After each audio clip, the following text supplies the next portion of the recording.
Hi, I'm Craig Phillips. I'm going to be explaining to you about the attachments available for the Wagner HVLP Paint Sprayers.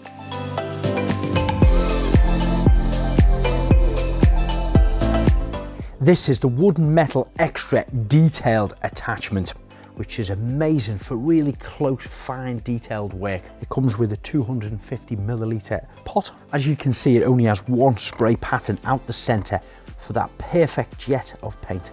Like with all the wooden metal attachments, the trigger is to the rear here, and you can turn that material volume dial down, which will allow the trigger to come back a lot less, which of course will use a lot less material.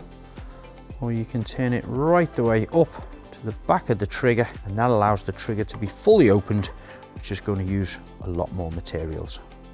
We do hope this video helped you better understand how Wagner spraying technology can really help you with your painting and decorating projects. And for more information, just check out the website wagner-group.com.